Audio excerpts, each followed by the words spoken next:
This week on Hoosier News Source, a new health facility is coming to Bloomington. We'll tell you where that will be and how the city will benefit. Plus 9 car break-ins in less than 6 hours, what Bloomington police say the crooks are looking for, and what you can do to prevent this from happening. And the countdown begins for Little 5 weekend. The first stop is the Big Sean concert at the IU Auditorium. Stephanie Terpluski goes behind the scenes to see how they prepare.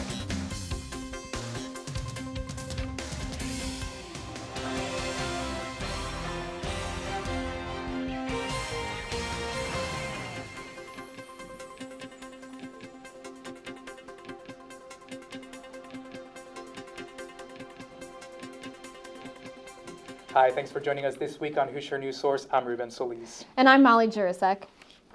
First this week, we have big news in IU Health. IU Health Bloomington Hospital is relocating from downtown to the current golf driving range just off the bypass, according to an IU news release. But this isn't just a hospital. It's a health complex partnering with IU School of Medicine. The new academic health facilities will provide chances for collaboration between clinical, research, and medical staff. The complex is still in the design stages, but university officials say they expect it to bring in thousands of jobs in construction and medical practice. IU Bloomington is the only university out of the 62 schools in the Association of American Universities that does not offer some form of engineering, but soon that'll change. IU trustees approve a proposal for a new engineering program on the Bloomington campus and the first 2 degrees in that program.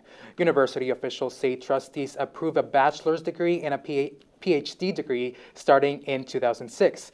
They say the engineering program will be housed within the School of Informatics. Governor Mike Pence signed an executive order Monday extending the public health emergency in Scott County, which has seen an outbreak in HIV.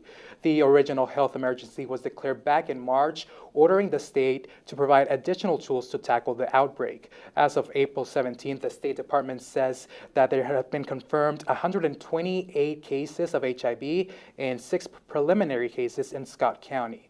State officials say typically Scott County sees less than 5 HIV cases in a year. They say all cases are linked to injection drug abuse.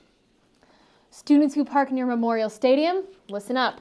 IU police say they received 3 calls this weekend reporting attempted vehicle thefts. Reports say the crimes happen in some parking lots along 17th Street between Dunn and Fee Lane, somewhere between 5 and 10 p.m. And that's still daylight in Bloomington. Police say there's no suspect yet, but the incidents are under investigation. IU Police has not gotten back to us about any updates, but we'll keep you informed on our Twitter at HoosierNW And if you are robbed, it's stressful and no one needs extra stress as finals roll around. After 9 Bloomington cars were broken into 2 weekends ago, I spoke with residents and Bloomington police about how to avoid situations like this one. 9 auto break-ins in just 6 hours. That's what happened last weekend according to Bloomington police, and they say there could be more to follow. If they are able to do it and get a reward from it and not stand a consequence, then obviously they'll probably repeat the crime. The robberies spanned between 3rd and High Street, then reaching North Roosevelt, East University, and Atwater Avenue. Between 12 a.m. and 5 a.m. April 12th, a victim reported seeing someone wandering near their car. The suspect is described as a male, about 6 feet tall and of slender build. Paige Schultz's wallet was stolen from her car that night. It was really scary because I had all my credit cards and everything in there. Luckily, she found her wallet and credit cards scattered in the grass just down her street. It's very relieving that I found it because I was starting to freak out. Police say that as the temperatures rise in Bloomington, so do the instances of late-night crime, like car break-ins. Police also say that thieves are looking for typical college student stuff in cars, like backpacks filled with laptops and things like wallets, phones, and GPS systems. If your car is ever robbed, police can send patrols to your neighborhood to try to catch repeat offenders. Over the past couple of years, we've had some success and we've made some arrests. Stolen items aren't a lost cause. Police say to record the serial numbers on all your devices so they can be tracked to pawn shops. Most importantly, never hesitate to call 911 if you see suspicious activity. We'd much rather go and investigate something that wasn't a crime instead of not getting called and crime being committed because someone didn't think it was important to call or didn't think it's not something I should bother the police with. Of course, take your items inside and lock your doors. Wow, I hope other students can avoid a situation like that. Yeah, and there's actually a little bit more you can do that I didn't mention. When I was talking to Paige, the student in the package, she told me that police said also keep your car really neat and organized because thieves think that there might be stuff hiding under messy cars and garbage, so keep it clean. I wouldn't have thought of that. That's some good tips. Yeah. All right, well, still to come on Hoosier News Source, it's the greatest college weekend and a big tradition, but did you know that cyclists have a tradition of their own? Casey Cronus is in studio with that story. But first, Big Sean, Little Five, and a whole lot of fun. So how can you stay safe? Stephanie Strempluski has tips for us.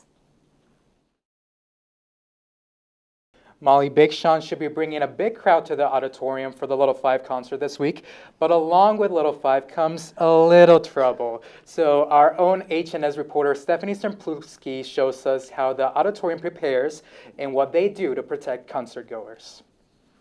Little Five is quickly approaching, and soon some students will be at the auditorium for the Little Five concert. Rapper Big Sean is set to be the headliner for the Little Five concert, and for performances like these, students can be a bit more daring. Knowing that it's actually Little Five and people are going to be drinking and possibly doing drugs, I know that security is going to be doubled.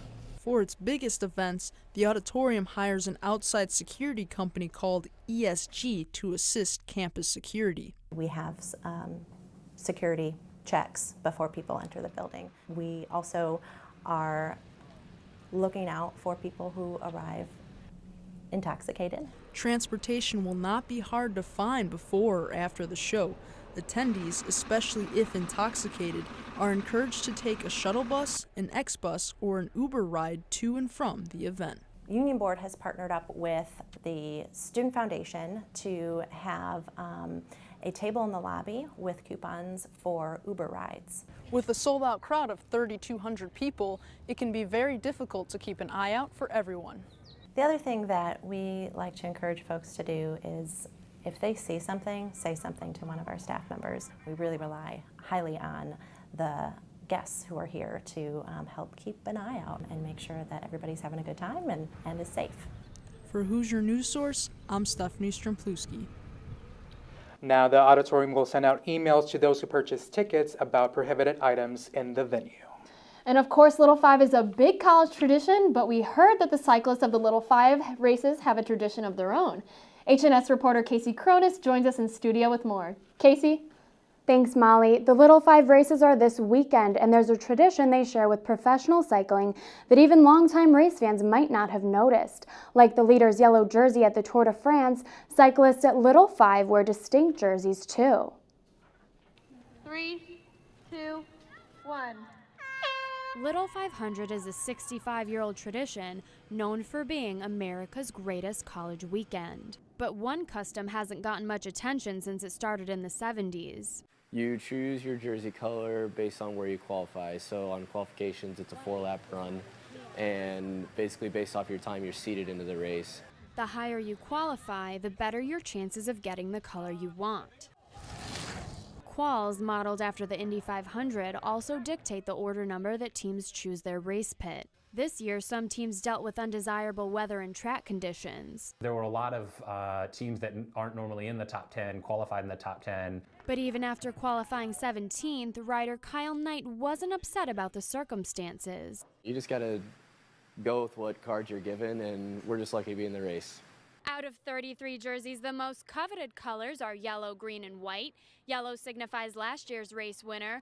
Green goes to the fastest qualifying team, and white, decided here, goes to the winner of the spring series. This year, the white jerseys would mean a lot to us. I just want to show people that we are still in contention for this race.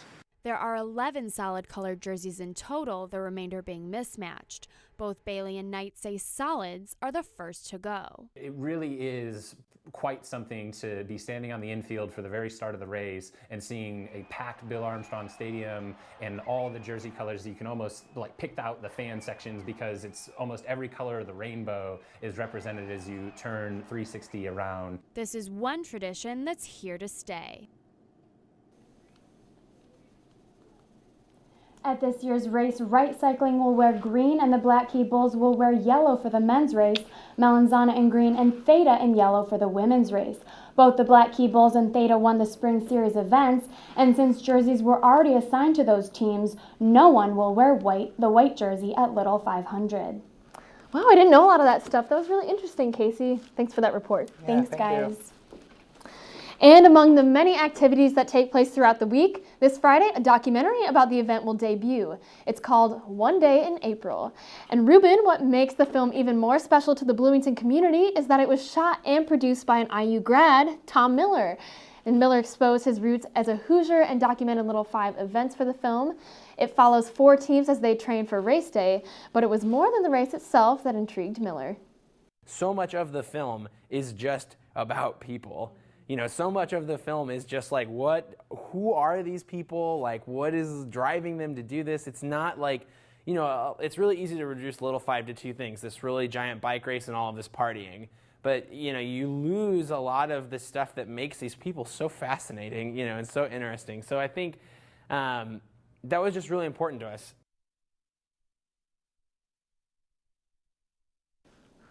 Miller gave a pre-screening of the film to student media outlets last weekend. He said he chose Little 5 as his subject because he wanted to make a film about the things that he loved about Indiana. The film will be shown at the Buskirk-Chumley Theater April 24th. Tickets are available online. Just go to our website to find more information. You can hear more about Tom and his film on What's Up Weekly later this week. Oh, I can't wait to see it, actually. Yeah, I'm really excited because for the past 2 years when they've been filming here, actually, I've kind of caught them out on the track during some of the training when I've been shooting some stuff, and it seems like they've got a lot of good stuff in the making. All right.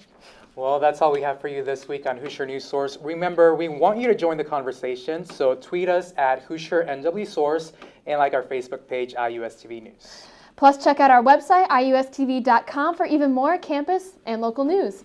From all of us here at IUSTV News, thanks for watching. Have fun and a safe Little 5 week.